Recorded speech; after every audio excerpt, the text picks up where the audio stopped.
Chapter 6. Blake, it's great to see you again, Sam said, slapping the man on the back in greeting. Welcome home. He, Blake, and Brennan had all worked together at a racetrack out near Toronto years earlier, and the three of them had gotten along great. Well, after Sam and Brennan fought it out, that is. They had kept in touch over the years, but hadn't seen each other since before Blake had moved away. Thanks, Sam. It's great to be back. I never dreamed I'd be getting a job here when I decided to move back home a few weeks ago. Last I knew, this place was for sale and they weren't expecting it to move quickly. You guys have certainly made a lot of progress in the last year, he complimented Anya. How's your grandma doing? Anya asked, trying to remember what Brennan had told her. It had been an illness that had caused Blake to move away from the area a few years back to take care of his ailing grandmother. They'd lost touch, but he and Anya had almost grown up together since he'd worked on her parents' cattle farm when she was a kid, and he still felt like a brother to her, even though it had been almost 10 years since they had last seen or spoken to one another. She passed away, he told her sadly. I couldn't really do much for her, just be with her until she went about 4 months ago, he told them, the grief still evident in his blue-gray eyes. Anya laid a hand on his arm comfortingly. I'm so sorry, Blake. I know how much you loved her. Was she saved? He nodded and nearly choked up. She had been the one to introduce him to God, to Jesus. She'd saved him. He cleared his throat and quickly changed the subject. It's good to be back in town and even better to be back on the farm. We're glad to have you. Anya linked her arm with his and led the way to the barn. Now, I know you have a small place in town, but we have a room ready for you if you want to stay with us instead. I'm taking you on the grand tour, but you're not allowed to work until after supper. You and April will be doing evening chores together, Anya informed him. Don't worry, she's new, so you can impress her no problem, Sam assured him with a teasing grin. Anya whacked Sam lightly on the arm for his comment. Blake chuckled. Sounds good. Anya introduced him to the few horses already in, touring through the barn and showing him where everything was. I have to say, I'm really impressed by this place already, Anya, Blake said after the tour as they stood by the fence enjoying the foals. Sam muttered something about sucking up to the boss under his breath, earning another half-hearted whack from Anya. Thank you, and just ignore him, she said, aiming a glare at Sam. Don't worry, I'm used to him, Blake replied with a good-natured smile. Sam's not Sam unless he's ribbing somebody. They walked up to the house. Brennan's room is down the hall to the left if you want to go say hi, Anya suggested. He'd been home for a few days and was already grumbling because they wouldn't let him go out to the barn. Yeah, of course, Blake replied and quickly strode away. I'll be relieved when Brennan can get back to work, Sam commented as they went in the opposite direction to the kitchen. It might be quite a while yet before he's back in the saddle, you know, Anya reminded. I know. I'm just glad there's a light at the end of the tunnel. It had been about a week since Brennan had woken up in the hospital. He was home, in bed, and was supposed to be taking it easy and resting until further notice. He had a whole list of things he wasn't allowed to do, and, to his chagrin, most of the things on the list were things he wanted to do. They made sure there was always someone in the house to keep an eye on him, wait on him, and keep him from pushing himself too soon. At least things are returning to the way they were around here. Sean is back to his old joking self. You're unrepentant, and Tori's on cloud 9, Anya said with a smile. Yeah, it's good to have things back to normal, Sam agreed. He hadn't really enjoyed taking on Brennan's responsibilities. He'd done the job, but was glad it was temporary and was even more glad that it was over. Well, almost over. He was still doing a lot of the overseeing while Brennan was laid up, but a lot of things were already being brought to Brennan instead of him. He much preferred it that way. I was really worried about him. It didn't help that we were in the middle of an argument when it happened, she confessed. Sam put his hand on her shoulder and squeezed. He's okay, and even if he wasn't, it wouldn't be your fault. Anya sighed and smiled up at him. Yeah, I know. Thanks. Anytime. The moment stretched while they stared at each other. The outside kitchen door opened and they both jumped, the moment gone.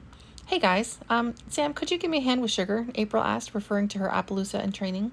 She spent a lot of time working on the lovely mare and was really excited about having people around to help her with it. She wanted to be every bit as good as Anya was, but she just couldn't summon up the courage to ask Anya to help her. She was more comfortable with Sam. She had moved her horses there a few days ago, figuring it was safe after a week of not hearing a thing about Jonathan. The man was long gone. He glanced at Anya and she shrugged. Yeah, sure. We'd better hurry though. It's almost time for dinner and it looks like rain. I know. That's why I want to get some work done now, she said as he fell into step with her. Any idea when you'll be putting up that indoor arena? Anya didn't hear the response, the door having closed behind them. She took a deep breath and blew it out slowly, her mind racing to analyze what had just happened. She definitely hadn't expected the spark of attraction that had just zinged between her and Sam. He had always been a trusted friend and employee to her, nothing more, until now. What was she going to do? She took the stairs 2 at a time, hoping Tori was in her room. She knocked and was relieved at the faint "come in" from the other side. Tori, something very weird just... She cut herself off, surprised to find her friend mostly under her bed. Okay, now I know why you sounded muffled. What are you doing? Tori wiggled out from beneath the bed. I was looking for my other shoe, she explained, pointing to the single high-heeled shoe next to her dresser. Why? Anya asked, puzzled. What did Tori need with heels? Tori shrugged. I'm going out.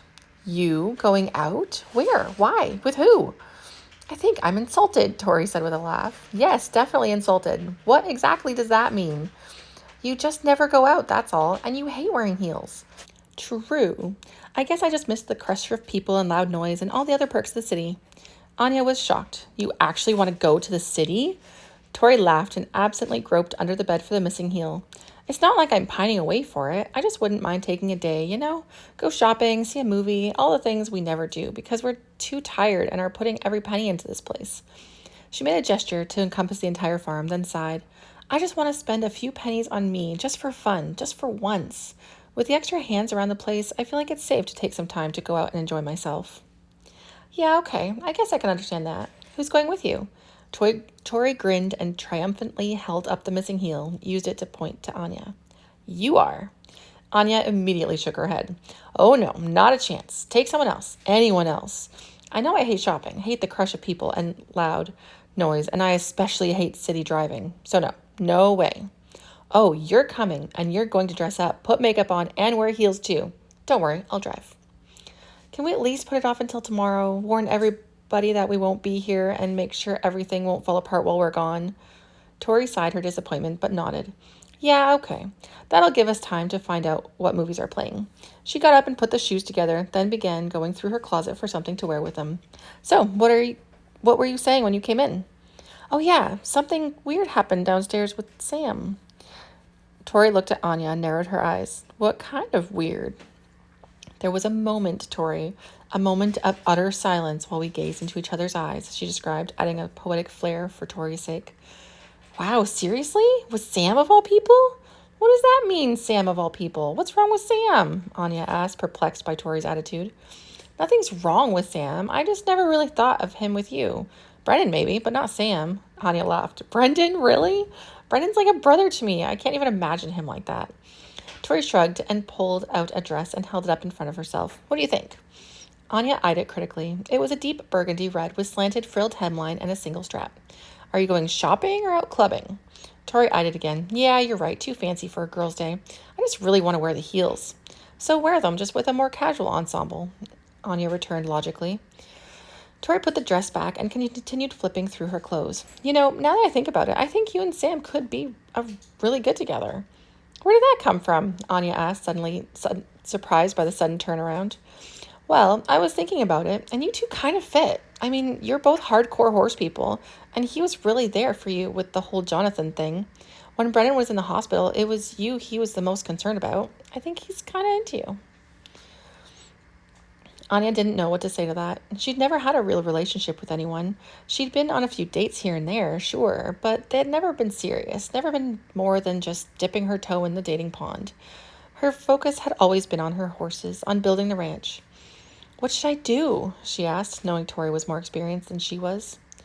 What do you want to do? You could ask him out, she suggested.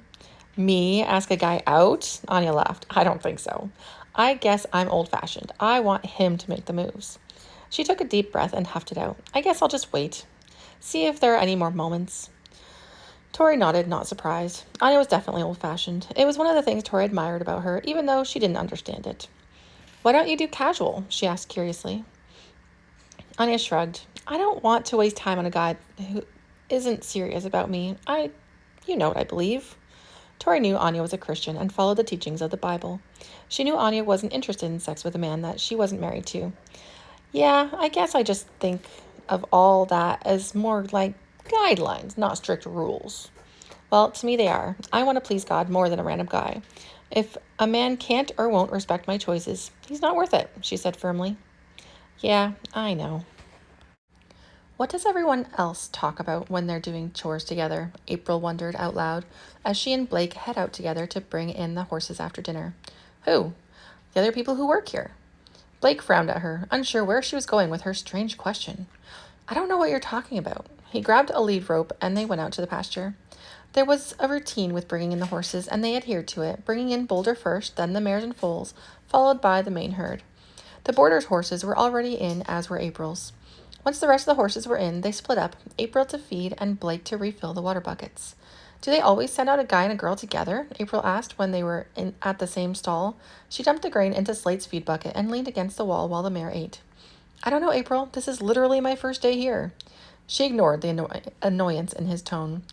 That could really be wrong if you think about it. What, you think they're playing matchmaker? Well, why not? Because it's not the kind of thing they do. They just do their jobs and rotate the people around.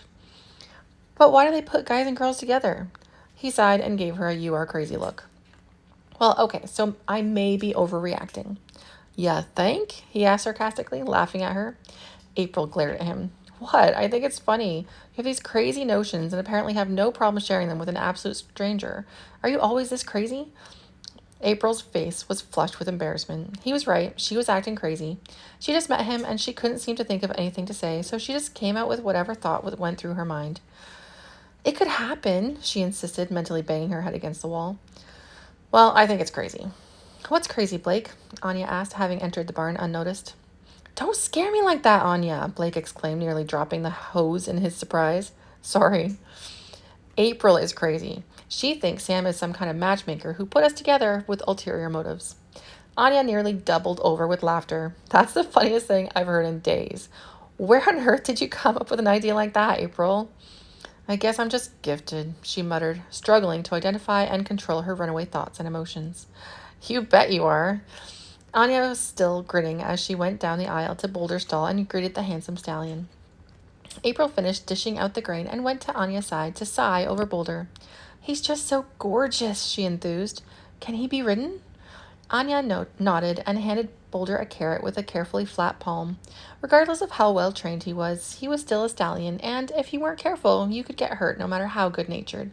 A stallion was a stallion, and it paid to be careful around one. He's very well behaved for a stud, she told April. I'm half tempted to want to breed Sugar to him someday, she said dreamily. Anya smiled. Wouldn't it be better to find a nice Appy stud for her? April shrugged. Yeah, but Boulder just has such a wonderful temperament. I'd want to go with a horse I know over a horse I don't. Besides, I'd probably keep the progeny. Best stick with the two you have for now. Circumstances can change quickly, and you're very young, Anya cautioned, though she couldn't help the little surge of pride in Boulder. He was a fantastic horse. Her mind touched on the falsified paperwork she had on him, but she pushed the thought away for now. It would be dealt with. So are you, April retorted, and look at everything you've accomplished. It would have taken me at least another 10 years to build this place up if my parents hadn't died suddenly. Perhaps longer. Probably longer. There's no way she would have been able to do it so quickly without the inheritance, even with Tori's saving with her. April was taken aback. Oh, I'm so sorry, I didn't know. Anya gave a sad smile. That's okay. They gave me this, she said, moving her hands in a gesture indicating the entire farm. Besides, they were saved, so they're in a much better place now. April nodded but didn't comment. The silence stretched awkwardly. Well, I should probably get going, April said finally. I'll see you later. Bye, April. Anya could have kicked herself for not following up on the moment, but she'd never led anyone to the Lord before and wasn't sure where to begin. Guilt went through her, and she felt as though she'd let God down. She wasn't ashamed of her belief, far from it, but she wasn't the type to be overt with her very personal relationship with God either. Maybe if April had asked about it or shown even a hint of interest. Anya forced herself to shrug it off, to forgive herself for the lost opportunity. So you just have to be better prepared for next time. See you, April, Blake said as he came around the corner. He turned to Anya. Everything's pretty much done here, he told her as he started rolling up the hose. I was thinking about your offer, and I'd like to take you up on it. You want to move in? She asked for confirmation. He nodded. Anya smiled. Let's go get your stuff then. Let's go, he agreed, smiling gratefully as he secured the hose and shut off the lights.